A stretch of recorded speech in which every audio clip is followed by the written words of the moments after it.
Tell me, मी विचार कसा करेन? मला हा प्रश्न माझ्या बोर्डाच्या परीक्षेला विचारलाय आणि मला नाही सुचत आहे. मी लॉजिक कसं अप्लाय करेन? You want me to tell you?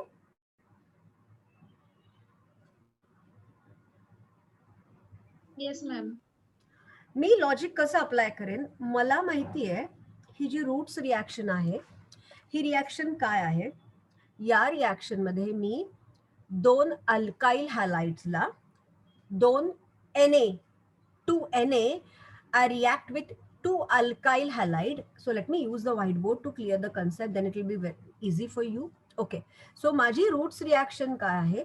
Roots रिॲक्शनचं logic आहे, माझं लॉजिक असं आहे की 2 hello alkane, 2 molecules of alkane reacts with 2 molecules of Na.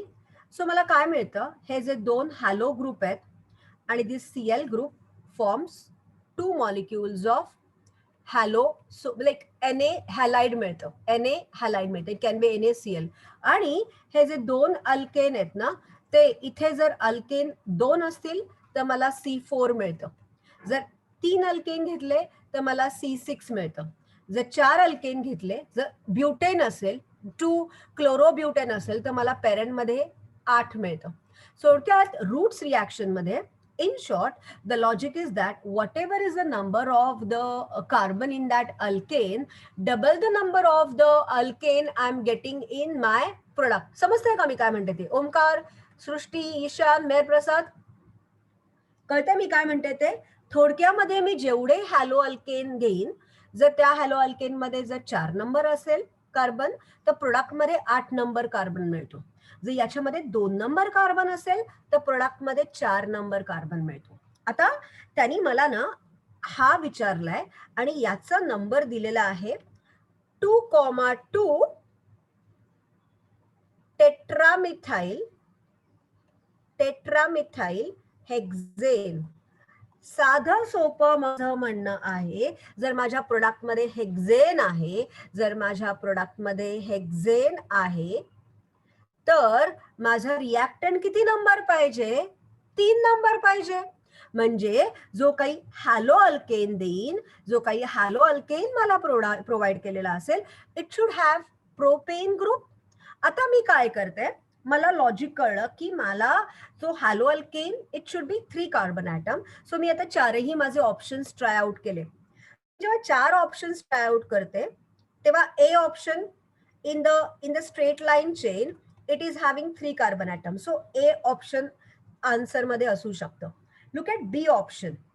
1, 2, 3, 4 deleted. बी असूच शकत नाही, कारण 4 आहे. जर माझ्या रिॲक्टंट मध्ये 4 आहे तर मला हेक्झेन नाही, ऑक्टेन मिळाला पाहिजे.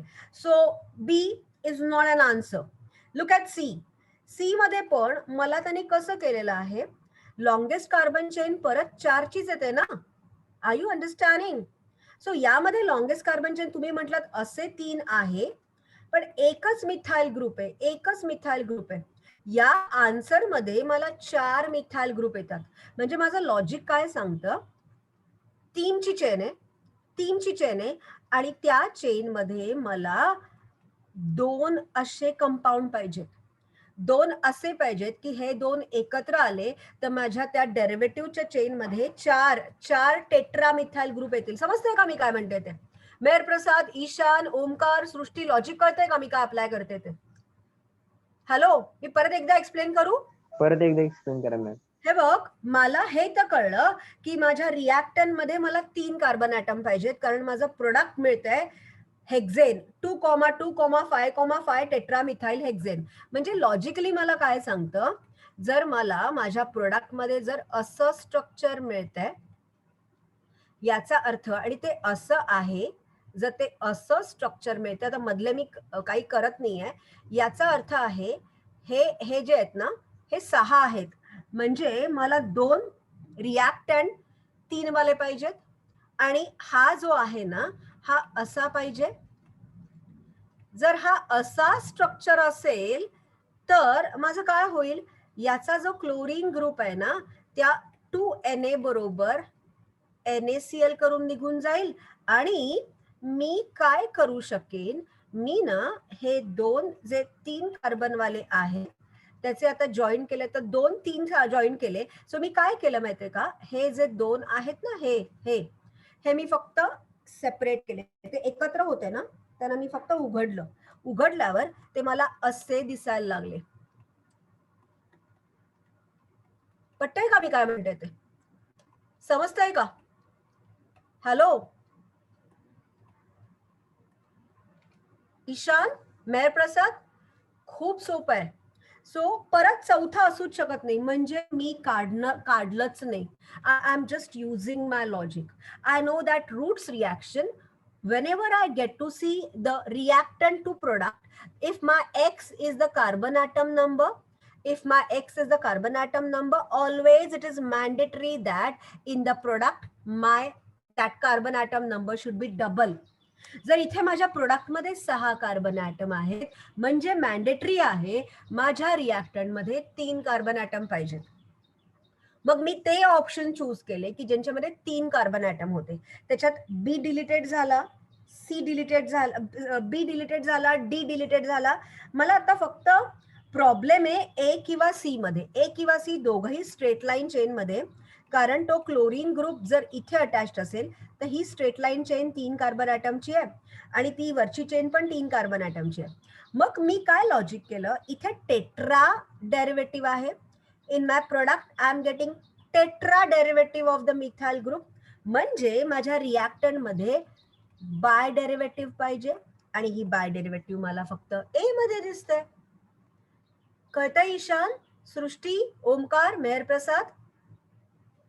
हो मॅम. सो हे आपल्याला लॉजिक डेव्हलप करायचंय. मी अशा क्वेश्चन्स ना प्रॅक्टिकली उत्तर काढतच नाही, माझ्या डोक्यात गोष्टी फिट आहेत. X 2x longest carbon chain आणि जे डेरिव्हेटिव्ह आहेत, इथे 2 डेरिव्हेटिव्ह असतील तर ते माझ्या प्रोडक्टमध्ये 4 होणार, इथे एक असेल तर प्रोडक्टमध्ये 2 होणार. Logic is simple. हे क्वेश्चन फक्त आता जे झिंक कॉकर डबल आहे ना, ते फक्त तुम्हाला कन्फ्यूज करायला दिलेले आहेत. They want to test how good you are in your logic. याच पद्धतीने या प्रश्नांचा विचार करायचा. And as I said, for your MCQ exam, for me not only getting answer is the main thing, writing in the correct time, which is very very important. एक गोष्ट चांगली आहे की तुम्हाला सीईटी ला निगेटिव्ह मार्किंग नाहीये, पण जर तुम्हाला कमीत कमी वेळामध्ये प्रोडक्टिव्ह आन्सर्सची, प्रोडक्टिव्ह क्वेश्चन्सची आन्सर्स काढायचे असेल तर your speed should be maximum, and to have that speed maximum practice of this MCQ questions is required. Even for boards almost more than 15 to 20% paper almost, तुम्हाला माहितीये का, आपल्याला 70 मधले 20 मार्क 1 मार्काचे प्रश्न असतात. सो हा जो डिपार्टमेंट आहे ना, यामध्ये तुम्हाला एकदम 200% पॉलिश व्हायलाच लागेल. कळलंय की या डिपार्टमेंटमध्ये, ठीक आहे, डिस्क्रिप्टिव्ह क्वेश्चन्स हे नंतर करता येतात, तिथे थोडंसं रट्टा मारायला लागतो, पण ह्याचं आपल्याला अंडरस्टँडिंगच डेव्हलप करायला लागणार आहे. आणि when you will enhance your understanding, when you understand that concept very well. रट्टा मारून फक्त मार्क नाही मिळणार आहेत. Got it? So I hope I am coming to the next question. Butanenitrile may be prepared by heating. परत एक लक्षात ठेवा, मी इथे काय लॉजिक लावते. या क्वेश्चन्स मध्ये जेव्हा असे MCQ क्वेश्चन येतात तेव्हा nitrile is, I know, nitrile म्हणजे सायनाइड आहे. Got it? It is a cyanide group. So हा मला प्रिपेअर्ड करायला एक सांगते, KCNचा हा, जेव्हा KCNचा हा नायट्राइल म्हणजे, सॉरी, हा NC असतो, हा NC असतो. यामध्ये एक लक्षात ठेवा, KCNचा हा जो C आहे ना, हा 3 वर ऍड होतो.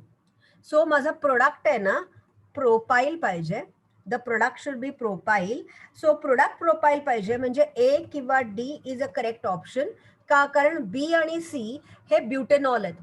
ब्युटेनॉल मध्ये 4 कार्बन आहेत आणि कुठल्याही 4 कार्बन मध्ये मी जर KCN टाकलं तर माझं फायनल आन्सर येतं ते 5 कार्बनचं येतं. So any kind of KCN increases the carbon chain by 1 number. So if it's 3 carbon, if I add KCN to form nitrile, then the answer should be 5 carbon and that nitrile, that N group is attached, which is this group. Got it?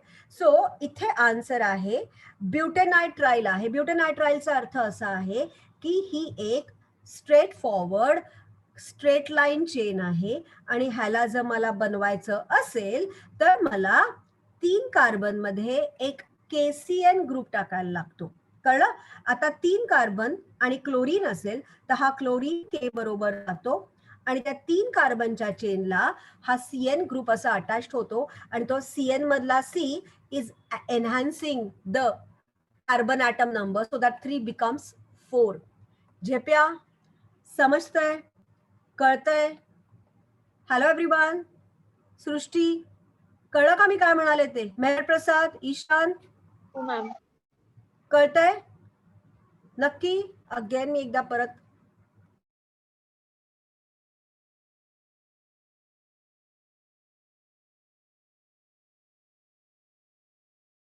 Okay या जरा माझं समजतंय का? Omkar logic कळलं? ईशान, मेहर प्रसाद, I hope तुम्हाला कळतोय. Now the next question. Choose the compound from the following that will react faster by SN1 mechanism. साधी गोष्ट आहे जो जितका ज्याच्यामध्ये जास्तीत जास्त हिंड्रन्स असेल. आता ह्याच्यामध्ये कोणामध्ये हिंड्रन्स दिसतोय? हिंड्रन्स म्हणजे खूप जास्त प्रमाणामध्ये. लुक यामध्ये जर तुम्ही बघितलं ना तर ए बी तो ऑप्शन असूच शकत नाही कारण त्यांच्यामध्ये स्टेरिक हिंड्रन्स नाहीये. एक तर सी असेल किंवा डी असेल. आता बघूया आपण स्ट्रक्चर कसं काढलेलं आहे. 2 आयोडो आणि 2 मिथाइल. ओके. डी मध्ये परत तो ब्युटेन आहे. 2 आयोडो अँड 3 मिथाइल. नाही, मला असा कार्बन पाहिजे ना. मला कार्बनला कार्बोकॅटायन करायचंय SN1 मेकॅनिझम मध्ये. सो ज्या कार्बनला प्रचंड जास्त स्टेरिक हिंड्रन्स असतो. स्टेरिक हिंड्रन्स म्हणजे आजूबाजूला खूप गर्दी असते. या कार्बनच्या आजूबाजूला खूप गर्दी आहे as compare to this carbon. हा कार्बन तेवढा गर्दीचा नाही आहे जेवढा या गर्दीचा आहे. So my option is C. So that option. So तुम्हाला हे कळलं का? मी MCQ सॉल्व्ह करताना डायरेक्टली आधी आन्सर नाही फाइंड आउट करत. मी त्या ऑप्शन्स वरनं I try to find out the answer. I try to find out the answer from the option. So you have to behave the same way to get the correct answer. So my understanding that which carbon will undergo SN1 mechanism quickly. The one that carbon is having a lot of congestion. It's the one has got a lot of steric hindrance. That's more prone to form a carbocation. So my option C. कारण त्या second carbon ॲटमलाच iodo group आहे आणि methyl group आहे. So तो carbon atom चारही बाजूनी एकदम असा जॅम पॅक्ड आहे and that is more prone to undergo SN1 mechanism. So option C. आता द नेक्स्ट क्वेश्चन. आता यामध्ये मला माहिती आहे this is a preparation. We have done the preparation reaction of alkyl halo alkenes and halo alkynes arrange with the active metal. So यामध्ये काय होतं? This is a cyclo. This is a chlorohexane plus Mg will form dry ether. काय बनेल? This is a Grignard's reagent. So it will form RMgX. So माझं structure हे असं बनेल ज्यामध्ये Mg आणि Cl. Got it? Okay. So हे माझं स्ट्रक्चर असेल. आता या स्ट्रक्चर मध्ये मी काय करणार आहे? मी HOH टाकणार आहे. आता HOH टाकल्यावर काय होणार आहे? हा जो HOH आहे ना तो कसा निघून जाणार आहे? H is going to react with this and this is going to react with this to form what? To form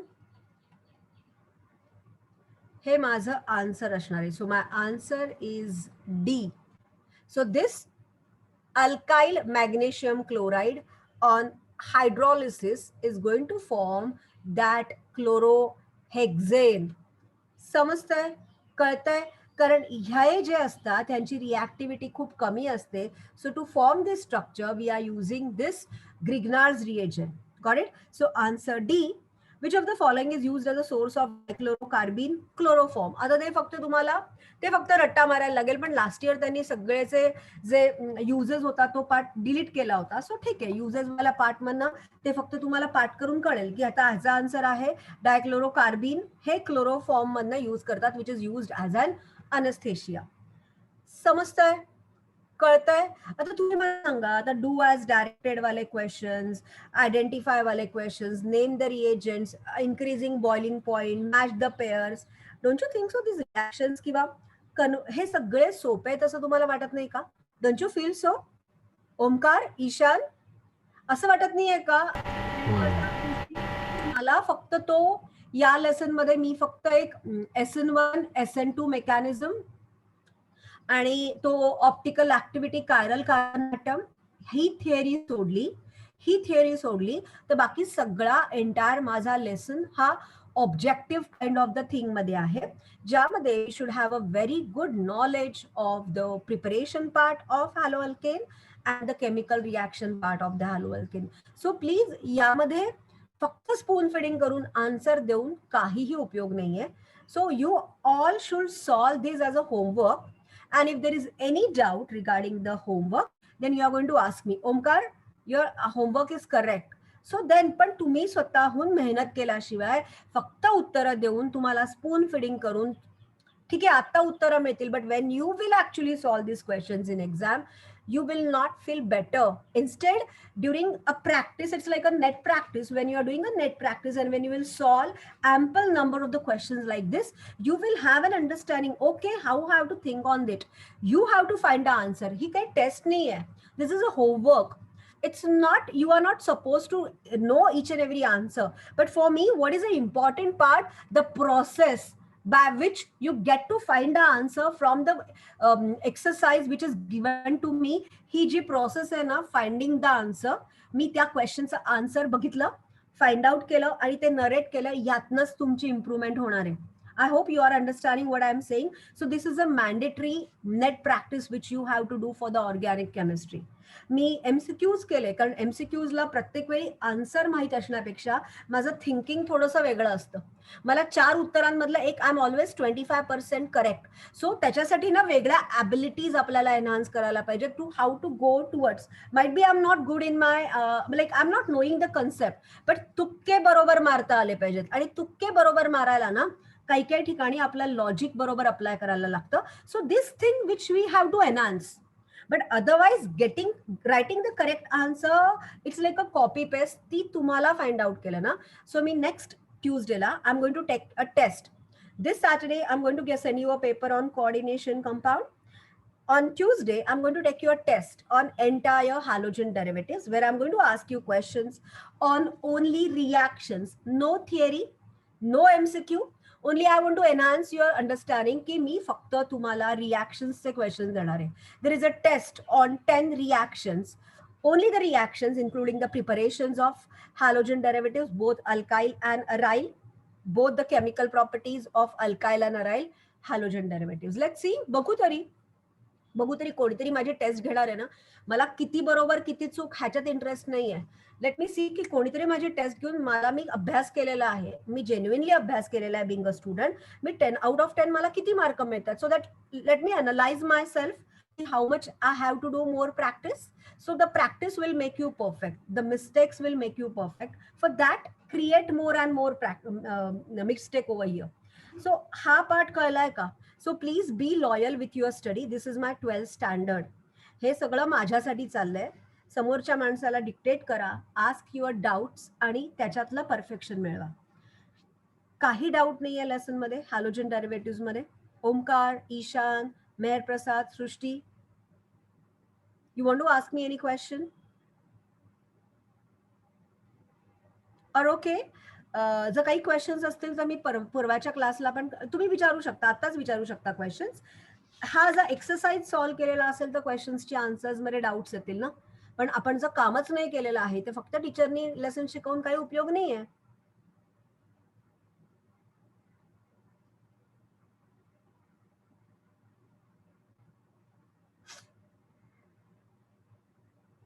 so if there is no doubt, मी एक सांगू, 12वीला आहेत ना हुशारीचे मार्क नसतात. 10th स्टँडर्ड पर्यंत you will go with your, एखाद्याकडे हुशारी असेल, एखाद्याच्याकडे कॉन्सन्ट्रेशन पॉवर खूप छान असेल तर तो शेवटी 1 महिना अभ्यास करून 1.5 महिना अभ्यास करून 10वीला मार्क मिळवतो. पण 12वीला तोच स्टुडंट मार्क मॅक्झिमम मिळवतो जो सिन्सिअरली पहिल्यापासून अभ्यास करतो. सो जर तुम्हाला जे लोक त्यामुळे तुम्हाला 10वी आणि 12वीच्या रिझल्टमध्ये there is a vast change, खूप फरक असतो. 12वीला तीच मुलं मार्क मिळवतात जी मुलं सिन्सिअरली काम करतात. 12वीचे मार्क फक्त तुमच्या इंटेलिजन्सचे मार्क नाही आहेत. It's same with intelligence plus तेवढंच हार्डवर्क पाहिजे. नुसत्या इंटेलिजन्सनी you are not going to get marks in your 12th standard. So intelligence it's something which is a genetic inheritance which it is not in our hand. आपण जो intelligence आहे ना तो genetically घेऊन येऊ, तो आपला त्याच्यावरती कंट्रोल नाहीये. पण हार्डवर्क हे आपण अक्वायर्ड करतो. So please see to it that या डिपार्टमेंटमध्ये नीट काम करा. Just I come in.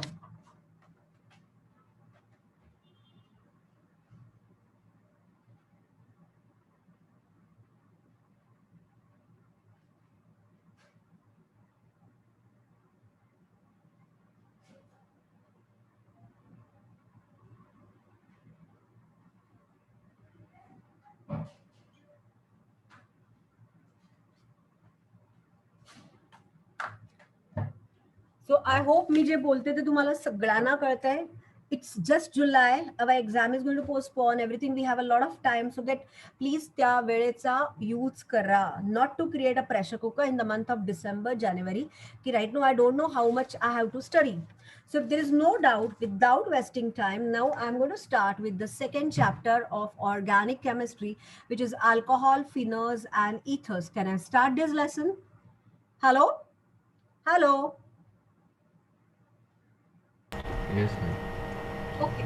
So, Ata, as I said, in my 11th standard, in my organic chemistry, Omkar, 11th standard, in my organic chemistry, I have done the alkane, alkene, alkyne, and benzene as in terms of preparation reactions and the chemical property. I have told you in my 12th standard, we are mainly going to deal with all these functional group, the same way we have studied in our 11th standard, the same way we are going to study.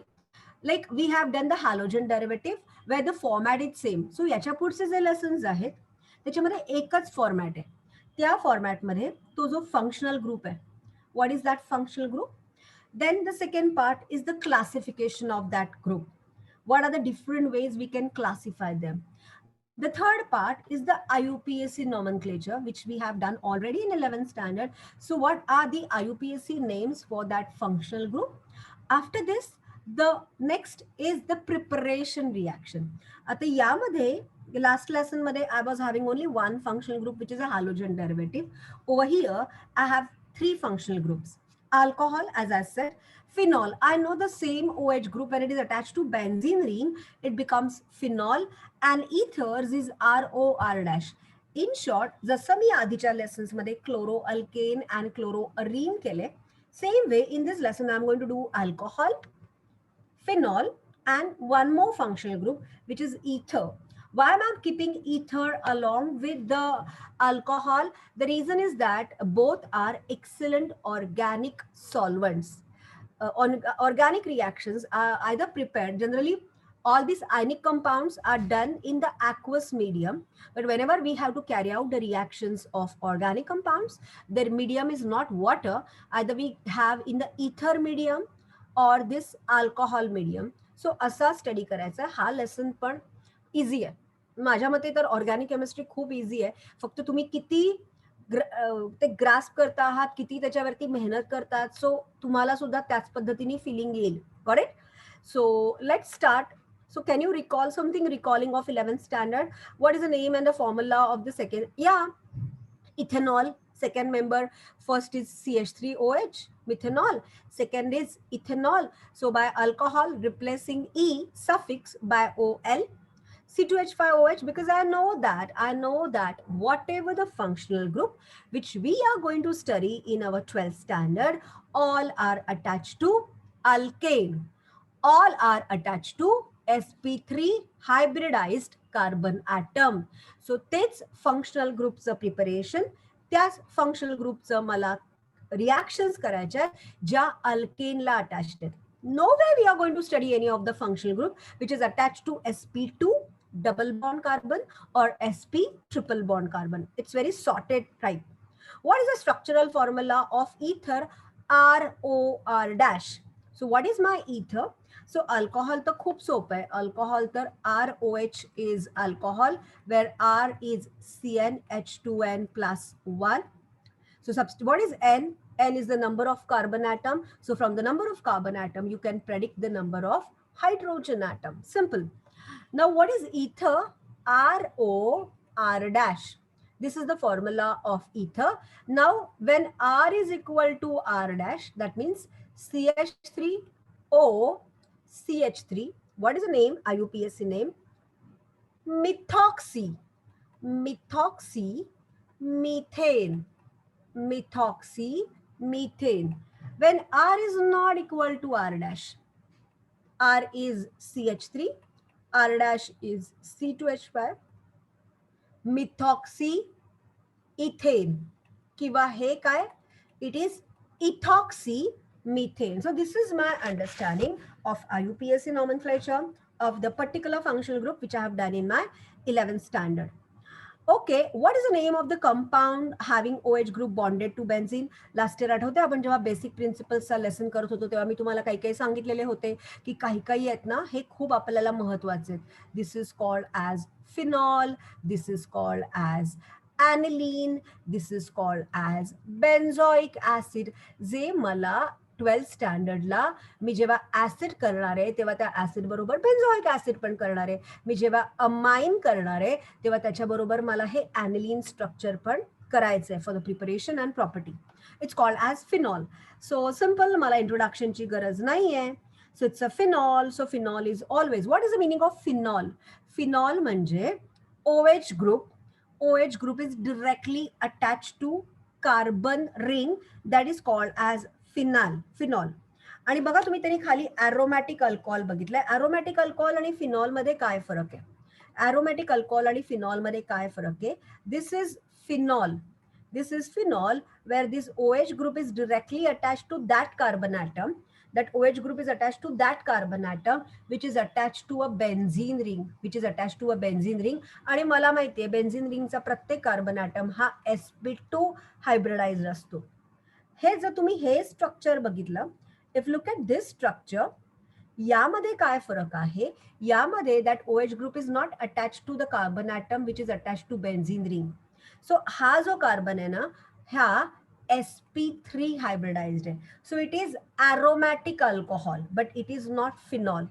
Because what is the difference between aromatic alcohol? This is aromatic alcohol. So मला ओळखायला फरक काय आहे? In phenol, that OH group is directly attached to the carbon of that benzene ring, which is an sp2 hybridized carbon, whereas in aromatic alcohol, that OH group is attached to that carbon atom, which is further attached to the benzene ring, and that carbon is sp3. समजतंय? Alcohol हे मी basically aromatic alcohol या CH2 ला attached आहे म्हणून म्हणते. समजतंय? कळतंय? Clear? आता यानंतर मला इथर दिलेले आहेत. परत इथर मध्ये पण सेम तीच गोष्ट आहे. ROR डॅश, यामध्ये एक R CH3 असू शकतो, दुसरा R dash can be a benzene ring. So it can like this structure is also possible. कळलं? This is also structure possible. So अशी सगळी स्ट्रक्चर्स आहेत. So ethers can be benzene ring. या so do you know मध्ये त्यांनी epoxide, तुम्हाला माहिती आहे इपॉक्साइड एक बेसिकली इपॉक्सी कोटिंग असतं. इपॉक्सी कोटिंग असतं which is the coating of the in the heavy industries. Heavy इंडस्ट्रीमध्ये जे फ्लोअर असतं ना, फ्लोअरचं जे कोटिंग असतं ना तिथे इपॉक्सी कोटिंग असतं. So this epoxy coating are nothing but the ethereal oxygen. आता जेव्हा त्या इपॉक्सी कोटिंग मध्ये काय आहे तर असा तो सायक्लिक इथर ग्रुप असतो. इट इज अ सायक्लिक इथर ग्रुप. सो इथर group in the cyclic way has a practical industrial application which is called as an epoxy coating. समजतो इंट्रोडक्शनचा part? Just to introduce to this alcohol, phenol and ether. Are you understanding? Hello hello everyone. You want to quickly pen down this structure? Quickly pen down these structures. Please quickly pen down these structures.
Done?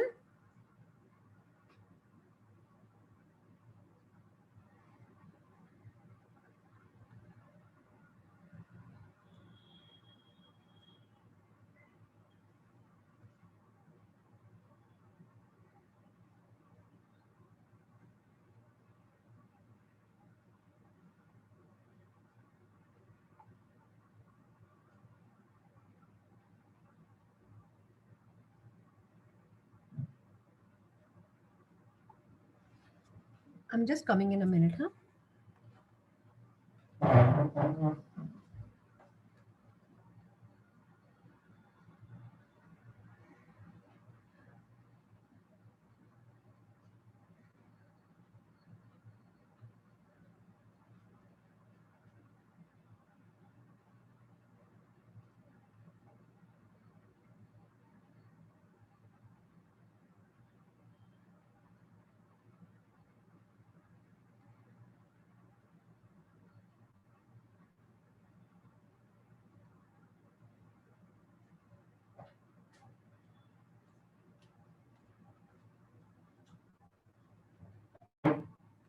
Hello, झालं का?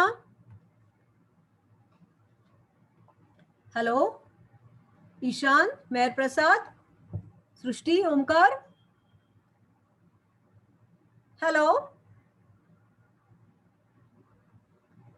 Hello, can you hear me? Yes, ma'am. It was me. Shall we start with the classification? Shall we begin with the classification? Hello? Oh, ma'am. I have a basic idea about the introduction part of what do you mean by alcohol, what do you mean by phenol, what do you mean by ether. Now, how their classification is done?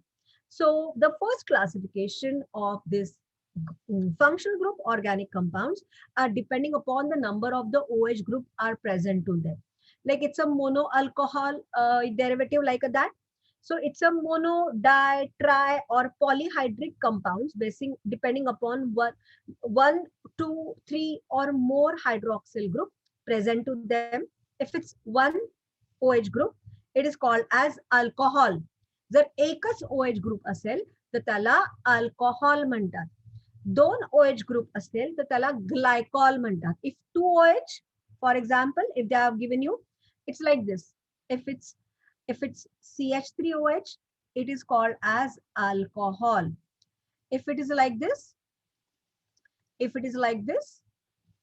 the two OH groups are present in the same structure, it is called as glycol. And if more than two are present, like this, it can be CH, असं जर structure असेल तर त्याला म्हणतात, it is called as glycerol.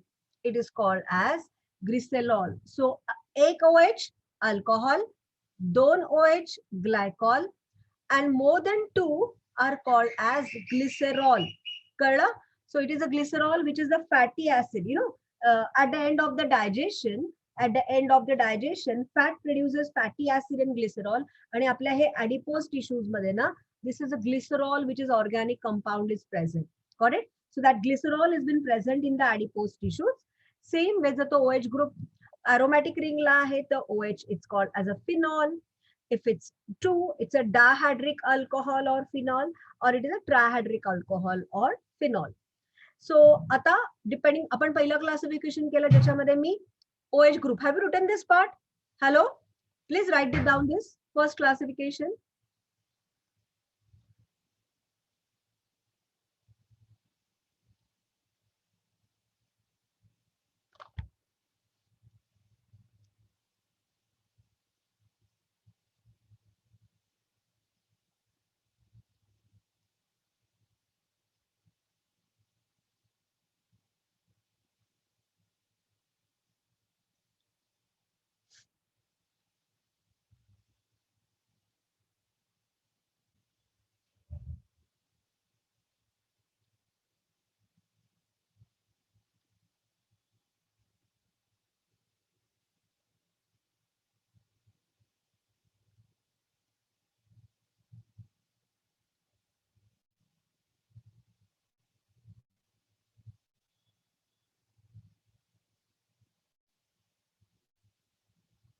Done?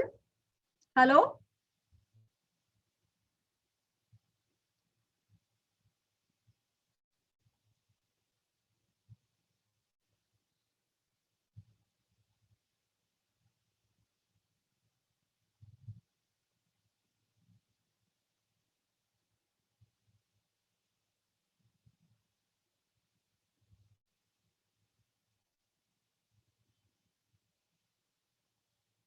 Hello, झालं का?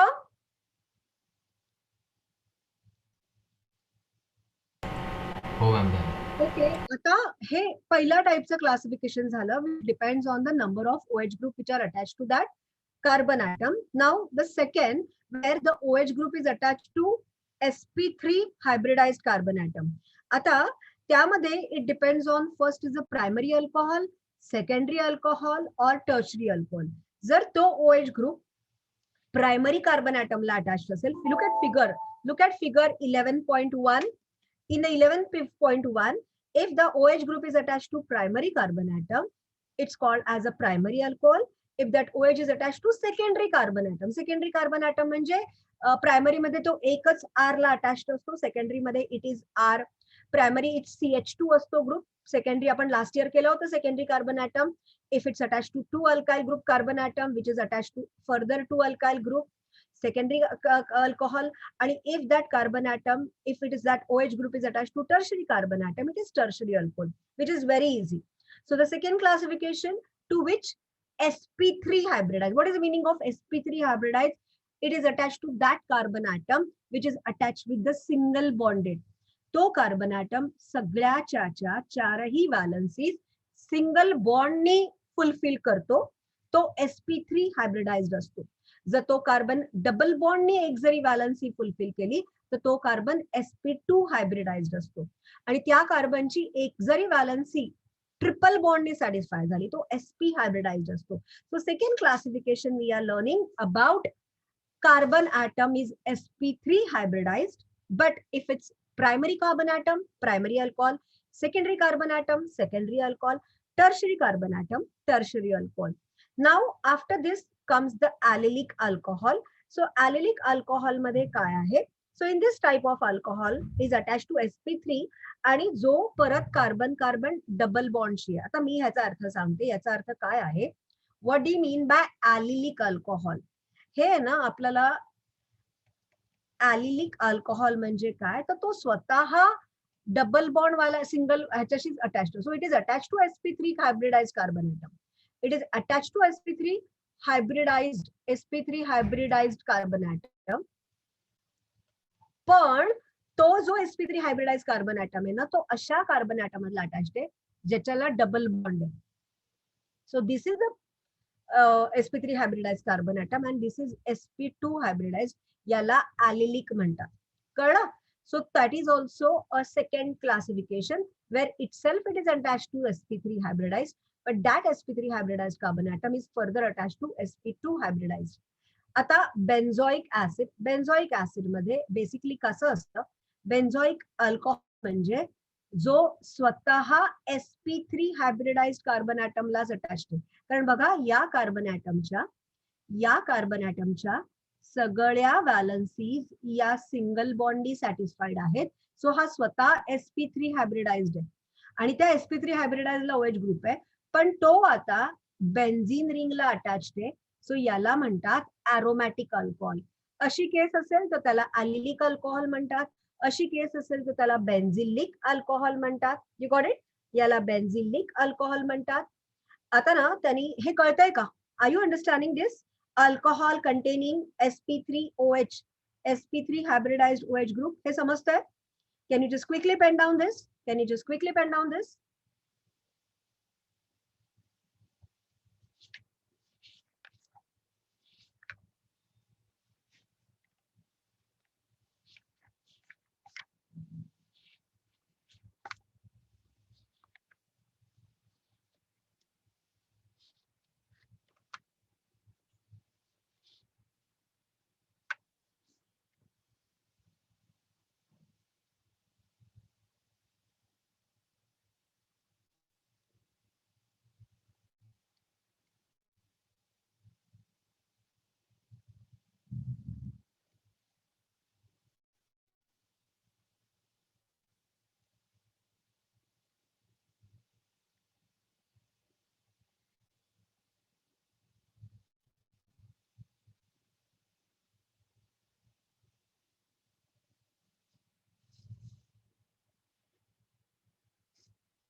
मग use your brain पॉवरचा क्वेश्चन सॉल्व करा.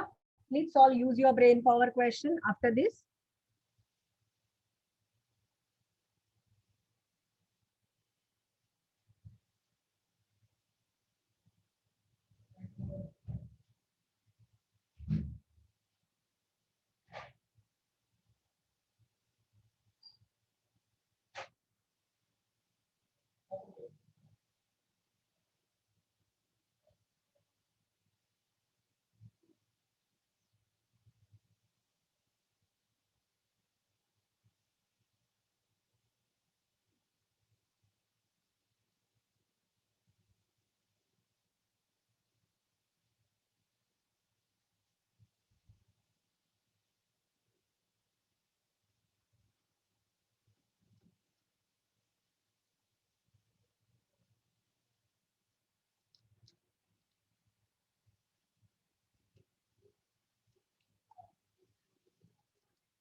डन. यूज युअर क्वेश्चन केला.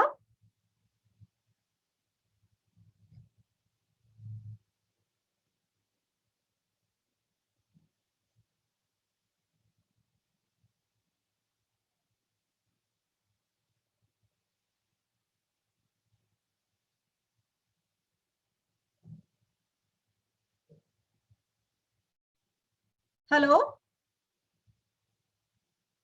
Hello, can you hear me? Hello Isha, Mehar, Omkar, hello.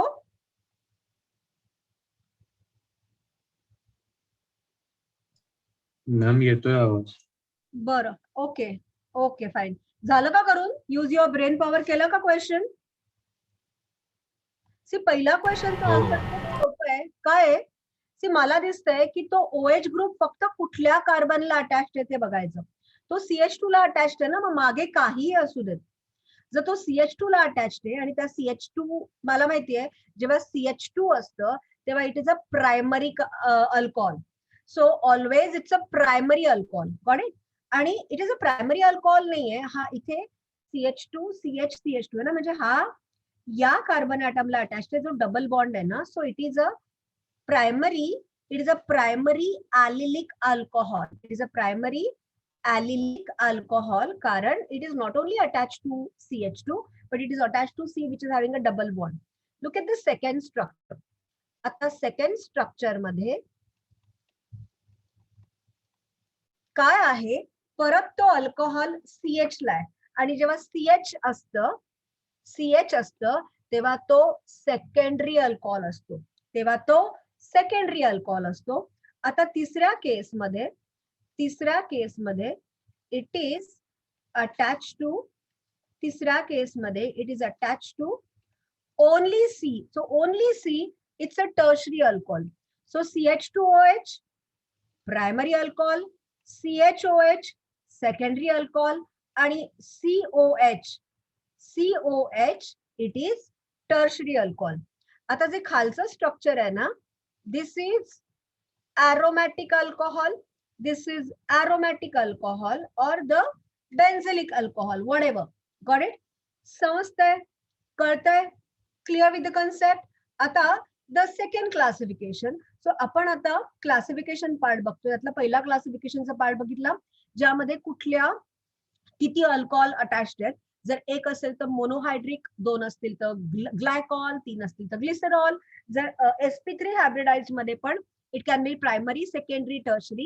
It can be allylic alcohol if it is attached to double bond and it's a aromatic alcohol. आता आपण ते classification बघूया जिथे the alcohol is attached to sp2 hybridized carbon atom. म्हणजे तो alcohol आता त्या carbon ॲटमला attached आहे की जो डबल बॉन्डनी स्वतः अटॅच्ड आहे. It is called as sp2 hybridized carbon atom attach alcohol, ज्याला विनिलिक अल्कोहॉल म्हणतात, which is called as vinylic alcohol. समजतंय? इथे अल्कोहॉलचं क्लासिफिकेशन संपलं. सो अल्कोहॉलच्या क्लासिफिकेशन मध्ये 2 पॅरामीटर्स मध्ये केले. First is depending upon number of OH group, alcohol, glycol, glycerol. आणि second classification based on to which carbon atom it is attach, if it is sp3 hybridized or sp2 hybridized. sp3 मध्ये पण it can be primary alcohol if it is attached to CH2OH. It can be secondary alcohol if it is attached to CHOH. It can be tertiary alcohol if it is attached to COH. अजून जर if it is attached to the you can say directly it's a phenol आणि जर तो असा असेल तर त्याला म्हणतात aromatic alcohol. It is called as aromatic alcohol or benzylic alcohol. It is not phenol. Phenol असा असतो. This is benzoic alcohol. हे झाले sp3. sp3 मध्ये अजून एक व्हेरिएशन आपण बघितली ज्यामध्ये तो जर त्या कार्बन ॲटमला अटॅच्ड आहे, जर तो डबल बॉन्ड वाला कार्बन असेल तर हा sp3 ला अटॅच्ड आहे. This is attached to sp3 but that carbon is attached to sp2. It is called as allylic alcohol. It is called as allylic alcohol. So all this classification comes in the category of alcohol attaching to sp3 hybridized carbon atom. Now let's talk about sp2 hybridized carbon atom. जर तो alcohol असा असेल, if it is like this, it is attached to carbon atom which is directly attached with the double bond, it is sp2 hybridized. याला vinyl alcohol म्हणतात. It is called as vinyl alcohol. Just pen down that part. So alcoholचं classification झालं, then we'll go to the ether classification.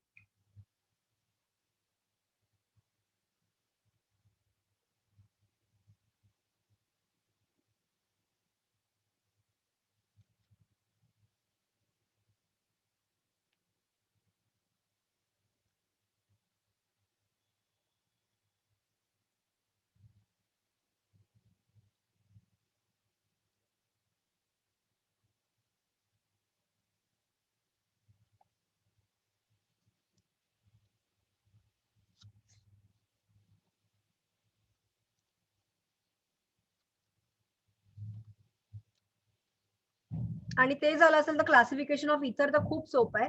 ROR dash AROR dash. So एक symmetrical इथर असतो which is a simple इथर, किंवा दुसरा classification आहे mixed इथर ज्याच्यामध्ये तो दोन अनसिमेट्रिकल आर ला अटॅच्ड असतो. सिम्पल क्लासिफिकेशन झालं. IUPAC नॉमेनक्लेचर आपण बघूया. So just pen down that classification of ethers.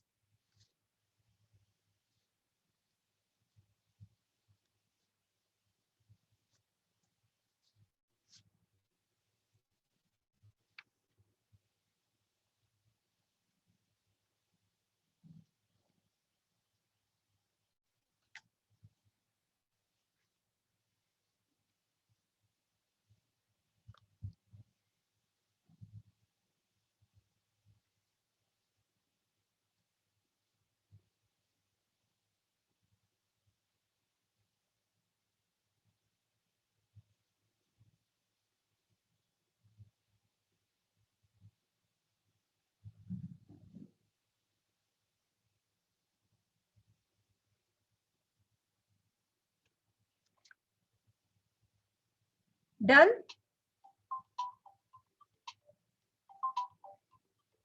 झालं का?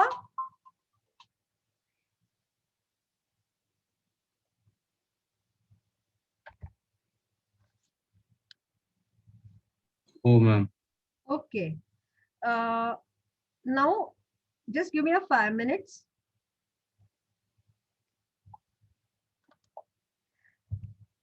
आता हे झालं क्लासिफिकेशन नीट कळलंय.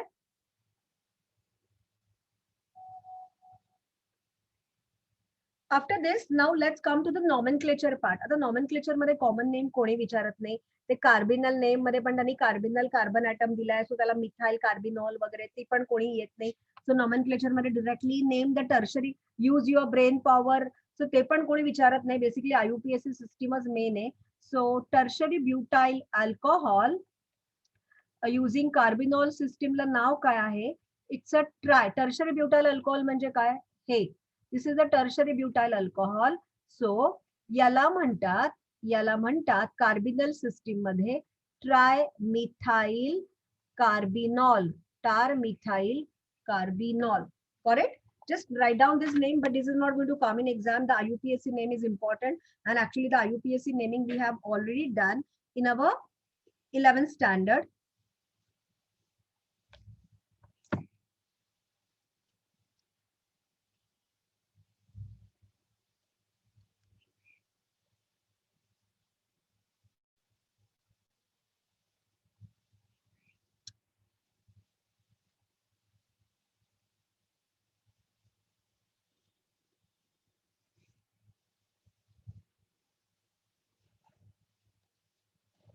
सो ही करूया ना नॉमेनक्लेचरची सिस्टीम आता. IUPAC Omkar, Mehar Prasad, Ishan. Hello, IUPAC nomenclature येत आहे ना? हो ma'am. Just give me 2 minutes. काही नाहीये. सो आपण आज बेसिकली काय बघितलं? अल्कोहॉलचं we have seen what is alcohol, general functional group, ether general functional group, phenol general, आणि क्लासिफिकेशनचा पार्ट बघितला. जरा डिटेलिंग मध्ये बघितला की डिपेंड्स ऑन अल्कोहॉलिक ग्रुप किती आहेत, आणि sp3 हायब्रिड ॲटम मध्ये काय काय permutations and combinations at sp2 and this part. आता IUPAC nomenclature is too easy to understand. I don't think so. फक्त जेव्हा look at ethane 1,2 diol, propane 1,2,3 triol, but 2 in. So always the rule for that functional group wala जो alcohol wala carbon atom hai, that is taken as the, you have to start from that so that the OH group will have the least carbon atom number, and accordingly you have to give the numbering. So I think it's very easy to understand. Just go to the page number 236. I think it's very easy. We have done in 11th standard. Don't go with the common name because it's not there. We have only IUPAC nomenclature system. So ती फक्त important आहे आपल्याला.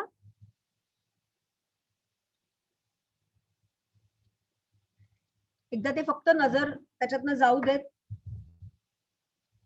Propane 1,2,3 triol, last one but 2 in 1 all.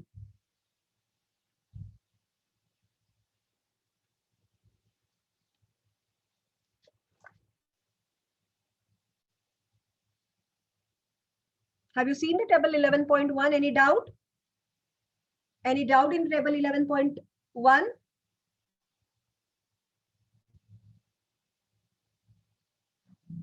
Ishan, Meher Prasad, Omkar, kai doubt aahe?